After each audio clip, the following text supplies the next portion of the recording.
Okay, well, good morning, everybody, and thank you for joining the first of our keynote sessions of EduSummit 21.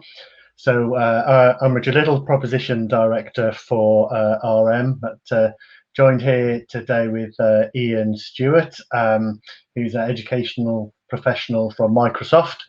And so he'll be taking a look at the Microsoft Educational Transformation Framework and the research that supports it, and sharing information around a whole raft of tools that you can make use of in your school today. So I'll hand over to Ian now, who's warned me in advance that there's some live demo going to take place in this session. So looking forward to seeing how that unfolds. It's always a pleasure to know that somebody else is taking that on, and myself. So look forward to this session. Just before I hand over, we'll just mention you can gather. We'll be gathering questions for a Q&A session towards the end. So do feel free to throw questions in throughout the session, and then we'll have 10 minutes or so towards the end to chat through those questions. So without further ado, hand over to Ian, and the floor is yours. Thank you so much, Richard. I hope everyone can see and hear. I'm going to share my screen right now. Please pick up your mobile devices, whatever it is you have handy, with a QR reader. I'm going to be sharing the slides via live share as a demonstration of some of the practical sides with Microsoft that people may not be aware of. I was speaking to the team earlier this morning, and we realized that they hadn't seen it. And I'm going to be demonstrating that using my cheap Huawei student version of the phone. So what I'd like you to do is get your QR reader ready. I'm going to present live, and it's going to present up a QR reader like this one. Okay, I'm going to bring my phone back up on the screen, which is always handy. And I can take my QR reader and just, there's the previous one, let's get rid of that, and bring that up, and it takes me to the presentation. But you'll notice down the bottom here, it is transcribing live as I speak. And actually, I can change the language that I'm listening into by just scrolling through and choosing the one that I know best, which makes it much more accessible to the full experience. Okay, and I think that becomes really, really important. So if I go to Hebrew, it will translate live into Hebrew. If I go to Hindi, it will translate live into Hindi as I'm speaking. Remember, this is with a Glaswegian accent. So if it can do it with this, it can do it with anything. And we've got 6 in. Fantastic. Also, if we give feedback during the slides, I will get an email at the end giving me a breakdown of what that feedback is. And of course, I'm going to put in my own clap, and it shows up on the screen for the presenter. So we've got 7 in, all working away there. That's fantastic. I'm now going to share my slides. And as I share my slide, I'll bring my phone back up again, and you'll see it presents on the slide. I don't have any videos in mind just now, but actually, if it was video, the video would be playing on the device as well, which makes it, again, something really useful, because it's no longer the sharing of the video through a screen share, it's actually playing on the device you're looking on. As I say, I think this is something that's so important when talking. So let me jump onto my slides. Let me go back a little bit, actually. So the Microsoft Educational Transformation Framework for kindergarten to year 12 in most of the world. It's a global system. It's not just about UK, Western Europe, US. This is global and it applies globally, and the research is global research. And I think that becomes a really incredible thing for everyone. Reminder, questions in the chat, and we'll sum it up at the end, and we can answer those questions. So write them down now, okay? So it has 4 pillars, the Educational Transformation Framework: leadership and policy, learning and teaching. I always put learning first personally. It's my background. Learning is the really focused part. Teaching should be supporting learning. Intelligent environments, student and school success.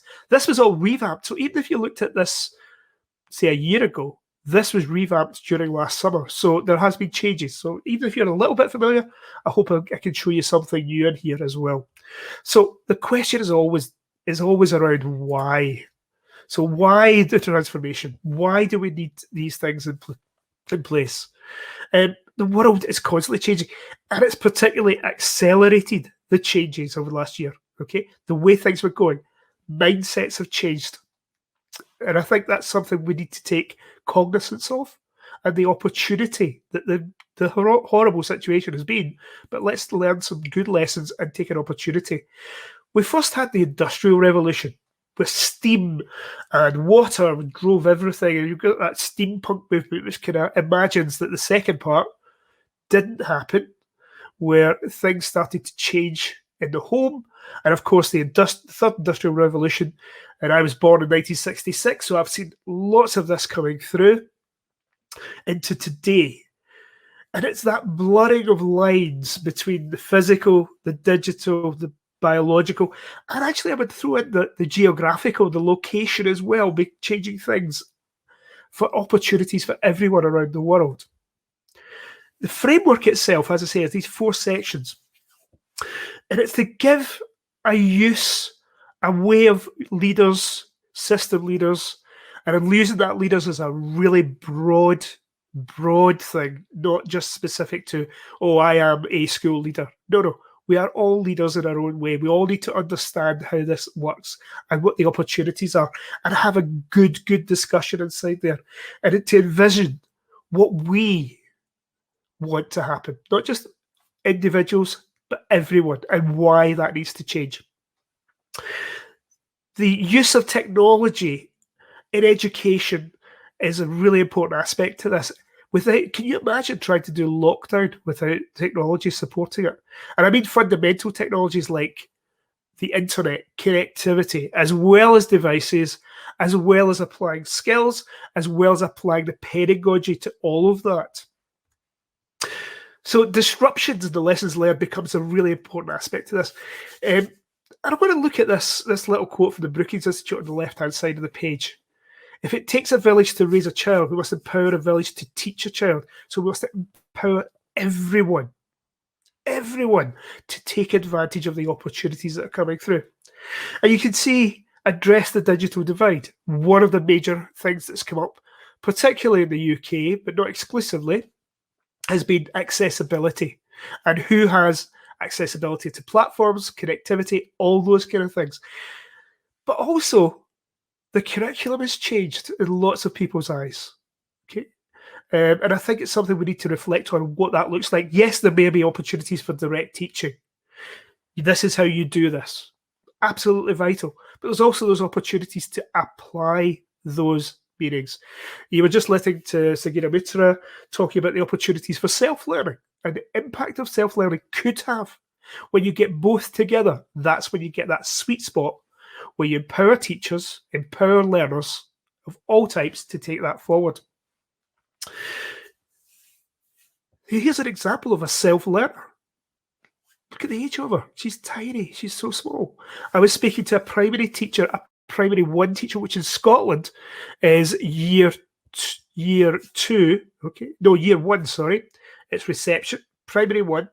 She gets the pupils with a login and they log in, they learn the keyboard skills, they learn the technology, they then apply that technology in their circumstances and engage with it no matter where they are.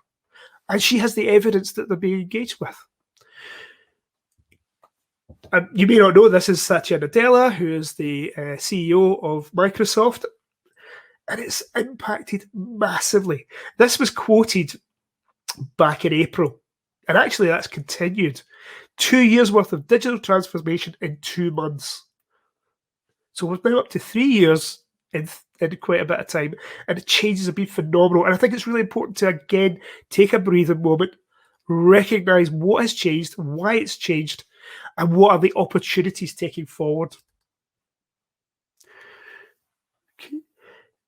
But it's not just about learn this piece of technology, learn the solid facts, but also making sure we're connecting on a social, emotional learning basis, connecting as human beings, using technology or not. But right now, we're hoping that today in England, at least, there'll be the big hug announcement where you can actually go up and talk to people and hug them and have close contact with a certain number of people. But actually, how do we express our emotions? And that's been one of the big challenges over time. So again, moving forward, preparing the class for 2030, there is a huge number of opportunities around all of this. Huge number of opportunities around all of this because the whole skill set needs to change. And these preparing the class of 2030 is not from Microsoft. This is from UNESCO. And if you do the research for UNESCO and you do the look at what the class of 2030 should be looking and the research behind this, Microsoft support all this, but it's not our research. We don't own this. This is owned by UNESCO, and I think that's an important thing to recognise. You can see down the bottom here, there's a link to the aka.ms class of 2030, looking at all the research behind all this, why we're preparing them to manage their student life.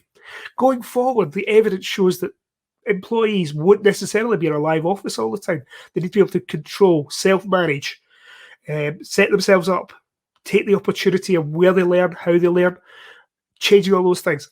I've worked for Microsoft now for 20 months. There are 9 members of the team I have never met face-to-face, but I would consider them close and personal friends who I could reach out to and have a conversation with. These are the types of things we need to identify as being important skills for pupils to develop confidence. The role of the teacher. This becomes a really important question. I always kind of like Arthur C. Clarke's quote that oh, have I just started the webinar? Has it just accidentally gone online, guys? Is that what's happened here? Give me a feedback if you missed the first part, but it is being recorded, I know, so the first part made a bit, and I can do a highlight if required. But the role of the teacher, I always quite like Arthur C. Clarke's quote that if a teacher can be replaced by a computer, maybe that teacher should be, because all they're doing is providing knowledge, facts, to be swallowed and regurgitated. And going back to Jonathan Swift, I want to light a fire, not fill a bucket. So this is not a new discussion. The discussion is around what is the role of the teacher, but actually I think it becomes even more important as that guide, as that thing that needs to move forward. So again, changes the educational system. So everybody in the world is looking at they were looking at the education systems globally before the pandemic. If anything, a magnifying glass has been put on all this. All of this has been put in place. Okay, and I think that becomes again really, really important to understand exactly what the potential is and where we're going and why we're going there. And there will be debates. There is debates going on between direct teaching, input, this is what you need to learn, to this is what you've learned and now apply it. And I think the answer, of course, is neither extremes, it's somewhere in the middle. And it will vary from individual and context who are involved in that. Transformation starts with leaders. If leaders do not change, schools do not change. And again, I'm keeping that definition of leaders quite wide for my purposes in this talk. But really, this is the system leaders who are taking things forward.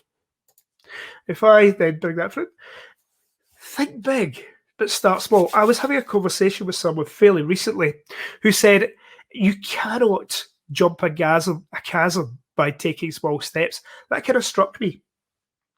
And it struck me because, you know what, it's a really interesting way of looking at it, because we talk about the taking small steps, pilots, changes, but actually sometimes we need to go, there's been a massive disruption, there's been a massive change. What do we need to change around all of that becomes really, really useful? Okay, so think big, start from the inside out. It's not about bringing experts in, he says, speaking as an expert, supposedly talking to the crowd. It's about growing and prompting. It's about disruption. It's about building the confidence of everyone inside your team. I'm going to share some resources later that allow you to look at that. Build a culture of learning. And you'll see learning is, we're all learners. I'm 55. I've changed career 3 times. And I think each time I've had to learn more. That does not go away. Learning is the foundation for everything. That ability to ask questions, come back, get feedback. Okay. Empower teachers and students, making sure they don't wait for permission. They understand what the roadmap that everyone is trying to get along, what impacts for them, for their learners in their classes, trying to go through their curricula becomes really important. Transformation starts with leaders. Innovate via automate. If something is a repeated process, use it. Make sure the whole community, not just parents and guardians, but the whole community is involved in that journey, and use data to learn and act. I'm not going to spend too long on this, but I think it is something that's important. And it's about student-centered learning, individualized choice as much as possible. As a secondary school teacher, I know that's not always the way we can do things, but as much as possible. Allowing individuals to develop their own passions, as well as say, these are the foundations you need to build on. These are the skills, the basic skills you need to apply. So again, going back to that discussion on direct teaching v opportunities for self-learning, the answer is somewhere in the middle for those individuals. And you can see in here, I can move forward, possibilities. Now, this is something I want you to really reflect on. What are the opportunities post-pandemic? Where do spaces and skills fit in? Where does opportunity going outside those skills fit in? Where does online fit in as part of that? Where's that hybrid model kind of working together? What do you need to think about if you've got 60% of your kids online and you've got 40% in the classroom, and you just speak to the 40%, what's happening to those 60%? How does that change? And I'm not saying I have the answers. I think we have the answers amongst us all. And I think that becomes a really important question as well. And you may notice I'm posing more questions than possible solutions. And I think that becomes we again, engaging that community conversation becomes really useful. And that comes from not just teachers embrace a growth mindset, but everyone embraces a growth mindset. Yes, there's been a whole load of discussion about mindset and how important all is. Actually, if you're not willing to learn, not willing to change, nothing will change. And that becomes across your system. You also need the people to ask questions that challenge and are proactive in their interventions that are around the data. Okay, spaces. Again, aligned to goals. What are you trying to achieve in that physical space? Does it need to have a fixed space for the teacher to stand at the front and present? Again, it may do. Some areas of the curriculum say we need that area. My area of the curriculum, which was design thinking and design technology, I thought I was moving about the classroom. So it's about flexible, collaborative, equitable, making sure those who are aware have access to everything. And for those of you who missed the beginning, I'm actually presenting this live. So you've got your language accessibility built into this. You'll see that in the recording. And you can see in here, education but unlimited by time and place. When do you need to speak together? When do they need to have those discussions? Because that's when learning happens. When do they need to be isolated for that learning alone opportunity? Because you still need to do that learning alone. And I think that becomes, again, important. Students engaged in deeper learning. And I think we're very, very, very good that it allows everyone to get a level understanding, but choose where they go, or be directed or guided or supported or tutored to go deeper in a certain area, where the passion is. One of the big changes that's happened over the last few years is something called esports. And esports has kind of taken off in lots of ways. isn't engaged in the formal education process. There's a question of whether it should be, but the opportunity for pupils to express themselves through esports as well as physical sports. Very, very important. Employ gaming, mixed virtual reality, engaging again with all of that. Where are the opportunities? How can the learner become the best they can be? Empowering students. They then make the choices. They then take it forward to what they need to do. Acquiring and developing skills and having those skills recognized. And again, becomes a really useful thing to ask. Where formative assessment and summative assessment both work together. Formative assessment, that feedback process that is so evidentially important around all of this. Again, growth mindset. I'm just going to skip forward because I already mentioned that.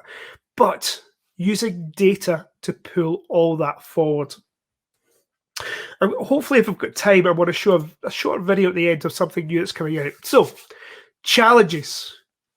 You've got competing priorities. I was a deputy head teacher in a secondary school, a very small one, but a secondary school. And understanding all the competing priorities coming in, well-being, safeguarding, all these things, put them together. How do we allow access to technology, making sure the staff felt confident in growing their use, not by providing courses, but providing learning and developmental opportunities over a period of time. Lack of tech readiness in school. This is something that I think has really shocked lots of people because they were going through what they always did in schools. COVID hit, and then they realised, oh, as we say in Scotland, it's a hufty, it's a have to. We have to get on with this. And teachers have been amazing at saying, right, I need to get on with this and doing it. And sharing with each other professionally, which has been amazing to see over the last year, right across the world. Teachers sharing, how do I do this? How do we work together collaboratively? And can you support me and help me? And that becomes really important. That comes out of lack of structure and time to coach. People have got on with it. I think it needs some structure. I think it needs some place, particularly to think around it. And making sure parents are bought in to all of that. And insufficient resources. And again, we're going to come back to that. What are the resources that are available? Free. I am Scottish. Let's keep the cliche going. But be careful of small steps. They feel like progress, but don't add up to something bigger. I'm sure we can recognise that in lots of places we've worked. Not just schools, but in lots of places. And actually, change takes time. Although, I think the pandemic is an opportunity to say things have changed. What's our response? All of that accelerated by the pandemic. So that's the framework. Very quickly, we're going to go through these 4 pillars because we're running out of time quickly, and I do want to demonstrate some practical things as well. Transformation framework becomes a really useful. Why use a framework? Actually, it's a framework that allows roses and vines to grow up, and you can check against it. The framework is something you can check against. You can say, where are we against this? Actually, I don't agree with that. We would do it this way. It's still your world. You need to own it and take it forward, but certainly ask the questions. And having that 360-degree of view of what transformation might be, what it looks like, making sure that stakeholders are aware of everything you're trying to achieve. And I'll skip past this. Leadership and policy, vision for change. What is your vision?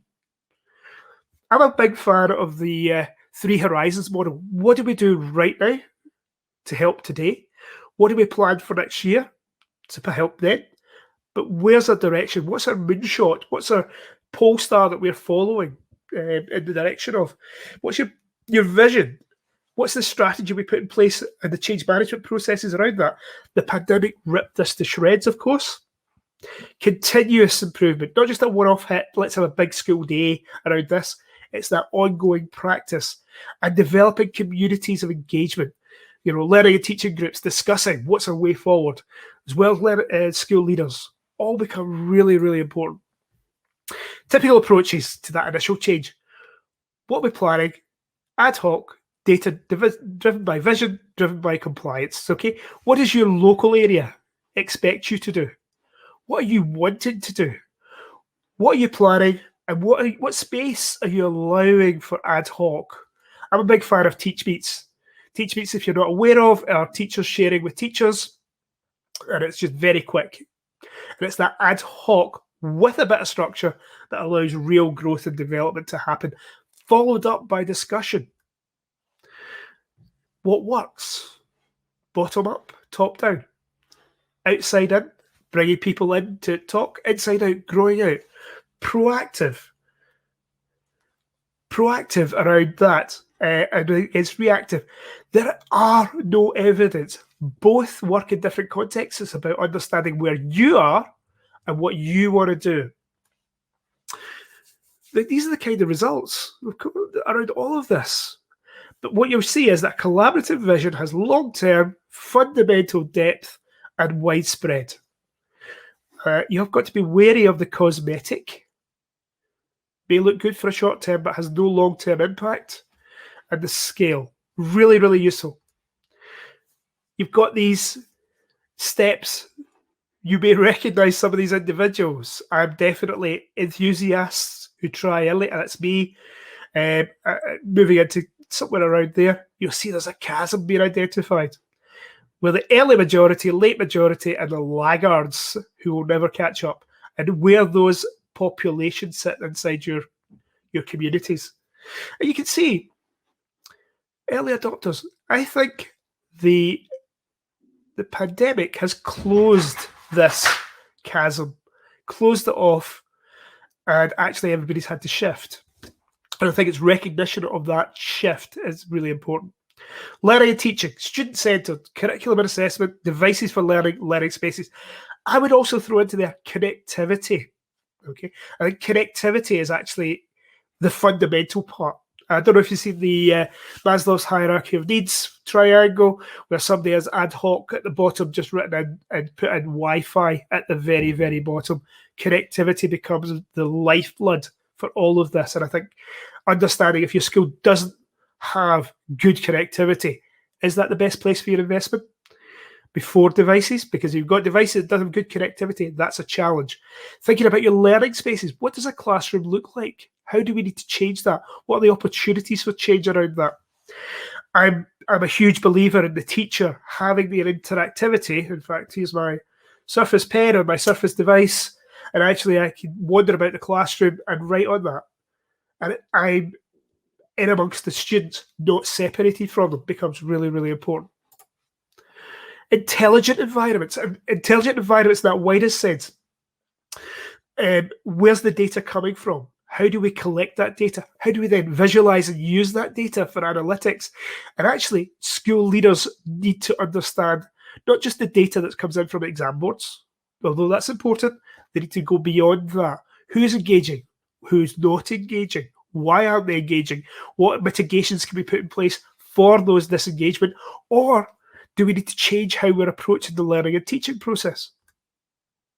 And again, I'm not going to jump into a video. I'm going to move straight on. Student success, educators and leaders in development, build collaborative areas, future-ready skills, social-emotional learning. If you're not emotionally ready to learn, you do not learn. With equity and inclusion being an important aspect to that. And I jump on again. So transformation process for school leaders. Adopt and monitor, envision, change priorities, assess the needs of your context, of your learning space, design the solution. The solution may not be technology. That's not necessarily. Technology is definitely part of that mix, but it may not be the only, in fact, it won't be the only solution. Human interaction become that. Plan the implementation, adopt and monitor, re-envision, and that growth process. So what does this look like? So I'm going to jump off of PowerPoint. Yay, you'll be so glad to know. I'm going to jump off this, and I'm going to jump into the education.microsoft.com area. If you are not familiar with this, get familiar with it. It's free. I am signed in, but I don't have to be. And actually, you'll see in here, programs and showcase schools programs. And inside here, we have really important aspects to this. There is the link to the Educational Transformation Framework resources. And you'll see in here, we have all the resources you need. But, and it's a big but, the bit not to miss is this tiny little button down the bottom, which says resources. These resources are not written by Microsoft. They're written by a range of inputs. They're supported by Microsoft. You can see there's guides, there's white papers which show the research. There is digital engagement analytics, white paper, the research plan. Remember, I said right at the beginning, you probably didn't, you may have missed that right at the beginning. This is not Microsoft saying this is what to do. This is Microsoft working in partnership with a range of suppliers, a range of thought leaders on a global scale to allow a school, individual, multi-academy trust, local authority, government, whatever level you're looking at, to choose what's best for them as an individual. If I click on plan, it will open up the PDF and give me some guide, some thought behind all this. Digging in, where do we need to start? You may be up at step 3. You may be, but it's giving you a structure. Now, my personal bias is towards this Showcase Skills project. Showcase Skills are Microsoft skills who have gone through a process of rigorous application and thought processes, but these rubric is really useful. You can say, skill demonstrates thought leadership, informed research. Where do you sit on this? Are you initiating? Are you developing? Are you advancing? Or are you leading? If you're leading, fantastic. I would suspect most skills will be somewhere in the middle for each of these areas. It's a framework to measure yourself against. And I think that becomes the useful part. I am going to now drop out of here and go back to here. And the Showcase Skill program in here also has a significant number of case studies. I don't think I put this out. There's 6 pages of resources to help you with your guide, with your white paper research to evidence it, immersive experiences, some useful research on particular use case studies. Really, really useful. So what does this look like? Okay, I'm going to switch over to here. And I'm guessing most of you will be familiar with this interface. Now, I'm in here as a teacher, Cara, and I'm in here as a student, William. And you can see Cara's classes are in here. If I go to create, I'm going to go into here, and I'm going to create a new team. This can be done by your IT. I'm going in as a teacher to create more. I'm going to call this RM event. I can create a list that's going to ask me to talk through this. I'm going to add the students. Now, I can actually add in groups. I've got a whole group here called Algebra. This is from the Algebra class. If I'm bringing a whole class over, I can do that. Okay, and add. I know that William is part of this class, but I'm just going to make sure. Yep, there it's there. Added in, appeared for William automatically. I'm doing this live while broadcasting out in a webinar, which is always an interesting challenge. You can see in here, I've got William in here, and I've got my conversation. I'm going to maximize my screen to make it easier for you guys to see. And it's created channels, it's created files area, class notebook, assignments. Now, I am a huge OneNote class notebook fan, so I'm going to get this going before I get started. Set up. You can see I build it from what I've got already, but I'm going to say start, and it's going to talk me through. I've got 4 areas. I've got 4 areas: a collaboration space where everybody can edit and change, content library, teacher can set it and edit it, students can view, teacher only, shared teacher classes, really useful. And each student gets their own notebook separate from every other student, and I think this becomes really useful. I've never been able to figure out the difference between a handout and a class note, so I'm going to get rid of that.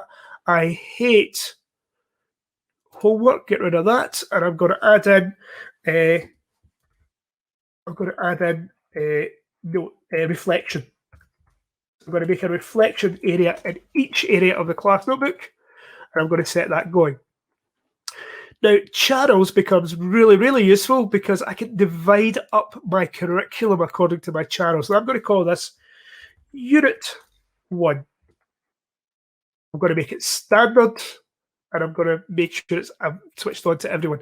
There's private channels as well, which is great for group work. I'm not going to go into that just now. I'm going to call that Unit 1. It's going to create the channel. Inside here, I now have a channel. Let's look at what a student says. There's Unit 1 has appeared, and William is there. But let's see this as a student on a mobile device. So I'm going to bring up my cheap Huawei mobile phone that's signed in as a student. And actually, you see it's got a dot over here. Let's go to my Teams. And I'm in test event. And I can go into here. And then I've got William in as a student. And it's loading up and pulling it down onto the device. It synchronizes to the device. So if I go into here, I can go in and say at William, and it finds out William, welcome. Notice I'm doing this in Unit 2. So this conversation is about that particular unit of work. I can maximize it, and I can make it a new conversation, or I can put a post. I can put it in multiple places at the same time. But also, I can add in, attach, put a smiley face, put in some stickers. I can put in a stream. I can put in, there's loads and loads of things I need to do. It's around this that becomes really, really powerful. And you can see in here, if I say, welcome, oh, Unit 1's got a notification. It's appeared in here, welcome. And William can respond. Now, William can respond in a range of things. You can see the plus sign. And William can take media, pictures. It can put in a form. It can put in praise. It can put in a GIF, priority, whatever it is William needs to do. William can do. You'll notice it's also got a camera. And actually, I can take my camera. And I can take my camera in there. And allow audio. You can see it's a new team that's been set up. Continue, get access. And now I'm into my camera, my phone. And actually, I've got several things I can do in here. I can go into document it, for example. And here I've got a worksheet sitting on my desk. And if I do it at a slight angle, I can take a picture of that. Oh, and I need to rotate it. Let's try again. Capture the document.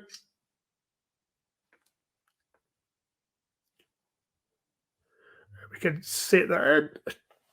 Confirm. And actually, I can put that into my page. I can rotate it. I can play about with it. There's rotate there. And done. And I've put this into the chat. And I've sent that back to the teacher. Okay. Really, really useful. But even more useful, if I go back into my class notebook, and I go into my notebook in here as William, the class notebook is now been set up for each student. Class notebook is a ring binder. Every teacher in the world knows ring binders. And as ring binders go, you can see I can look at each pupil's ring binder. And inside the ring binder, there are tabs. And those are the tabs I put in. And each tab has pages inside it. So if I go down to William, there's William there. And there's William, class notes, quizzes, reflection. And I'm going to go into reflection here. You'll notice if I go back into here, more notebooks.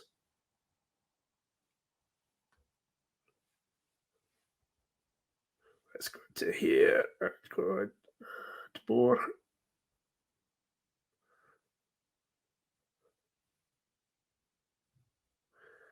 So we get to the right section, of course, class notebook. You can see William's going into his class notebook. And any resources that can be printed into here.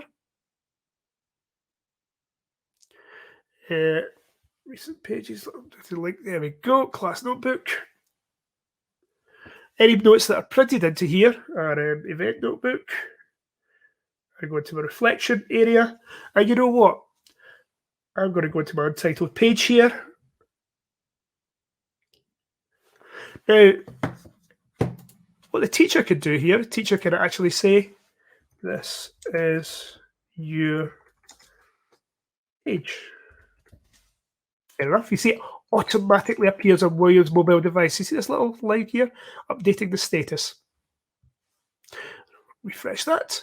But also, I can insert audio, I can insert a picture, I can insert emojis.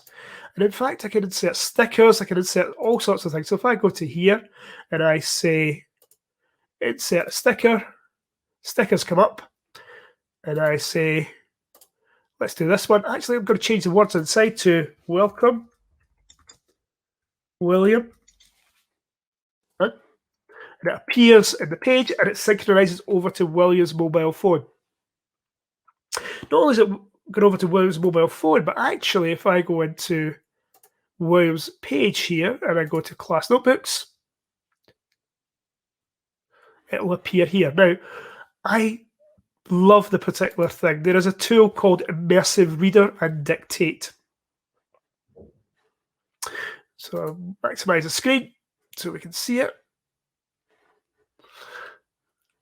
If I go to home, we have the dictate tool.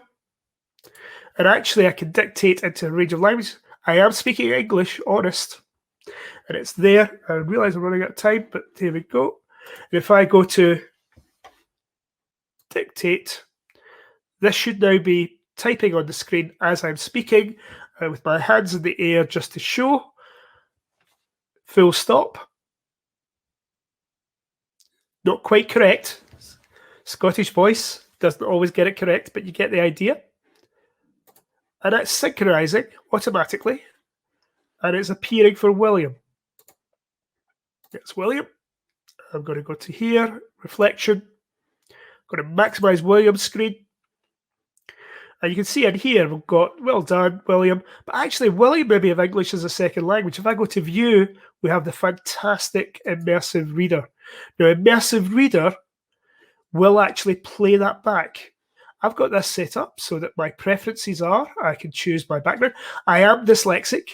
Mine's is cognitive dyslexia, where it struggles to translate the brain, so not visual, but if it was visual, I could change it according to what I needed.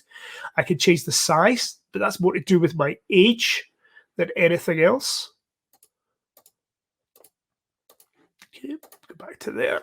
But I can also choose the font it's in. I can choose the grammar. I can break it up into syllables. But even better, I can go down to translate, and I can go into, I'm going to go into Arabic for Saudi Arabia, and it will take, you'll see it's by words. So if I hit the word typing, I have the word typing, I can roll over the word and it plays it back. Or I can play it back in Arabic, and I've got a visual prompt as well for those who are neurodiversity. And I think that becomes a really important part, but actually I can go into here and play the whole thing back. I'm not sure if the sound is playing back to you guys or not, but it's playing back and it's speaking it to me. This tool, this Immersive Reader tool, then allows all sorts of changes to happen. If I jump back into William's page here, and again, if this time I want William to, don't take it off the screen. There we go. This time I'm going to get William. You'll notice down the bottom here, I've got a whole load of tools. I can put in audio. He can speak his reflection back. I'm going to use the camera again. And this time I'm going to go into document again and pull back. This time it's found the page, inserted that into my page in here, and again, synchronizes with an internet connection and appears in here. A teacher may want to make that a bit bigger, but you can see in here. And actually, if you had a pen-driven device, you could actually write on top of it and give feedback. So again, let's go highlight this part. I can highlight individual parts.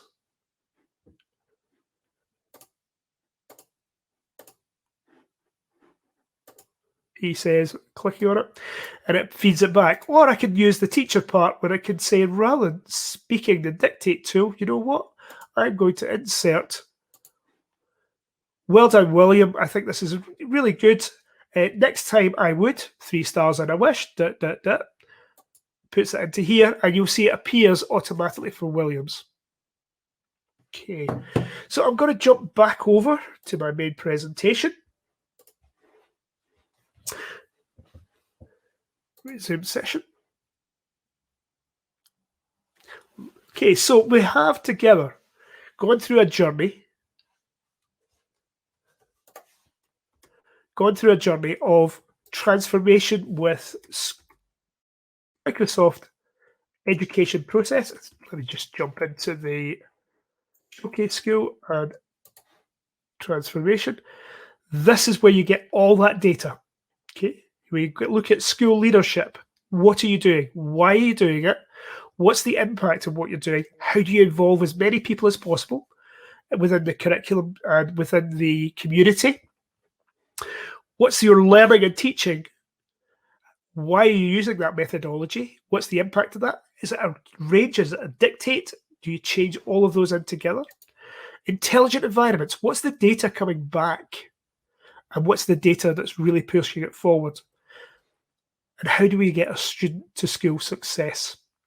I hope out of today's session you have got an understanding of the ETF and where to find it, an understanding of some of the tools that are available to you right now, things that are moving forward to you for next year, and starting to think about what's going to happen next. How are we doing for time, guys? Richard?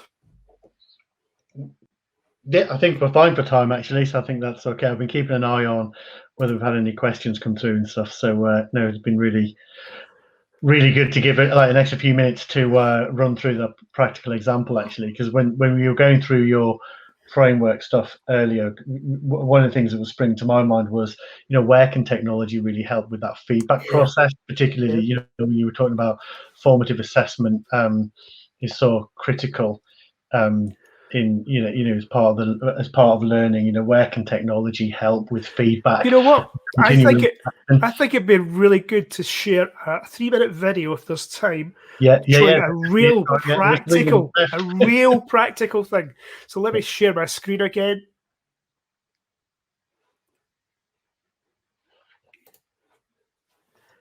Guys, if you do have questions, please don't hesitate to put them in the chat. Or if you've got feedback, 2 stars and a wish.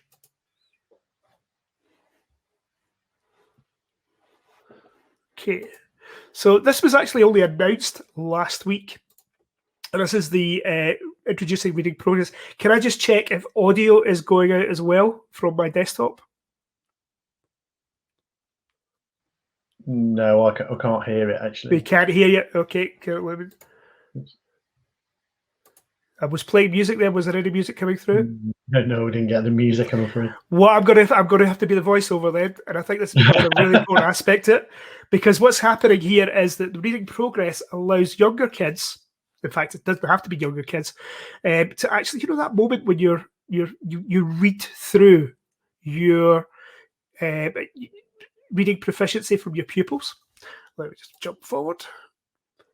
So here's an assignment that can be put in. The assignment says, read this. It will be recorded, both video and audio. It will then transcribe that and pick up on where your errors were made as you as an individual. So instead of the teacher sitting with the child speaking direct to them and then writing down the feedback, and each of the pupils, be that in a class of 25 or a class of 37, that takes a lot of time. Whereas this, it sends it out, it says, record this, speak to this sentence out, and record over it. Sends it out as an assignment, the reading progress, and the reading progress actually records and gives feedback to all those individuals. And it can break it up into different types. So there's a pupil reading it back, this speaks it back, I'm finished. And it assesses not just the speed, the accuracy, but gives feedback. This was announced last week, coming in August for back to school in the Northern Hemisphere. And you can see it gives feedback of where insertions were, where omissions were, mispronunciations. I have done this, and yes, I was about 89-90% myself. But I think that's a Scottish accent thing, because but it actually can adjust that as well. But it also takes that data and puts it back into the insights tool for the teacher to see. But also, it keeps an evidence of the recording for each individual and for each individual time they do it. So over a year, you can hear every pupil repeatedly and see the progress going right through all of that. And I think that's where the technology really can make a huge difference around all of this, to really put it in here, giving the data into where the words were struggling. Strawberry jam was a common theme of struggling in here, or words that the individual can say. Mike Tholofsen, the great Mike Tholofsen, has a 12-minute video on YouTube talking through all of this. So we don't have time for that, but definitely in here. Also picks out the words that were challenging for that class as a little word cloud, giving feedback to the teacher.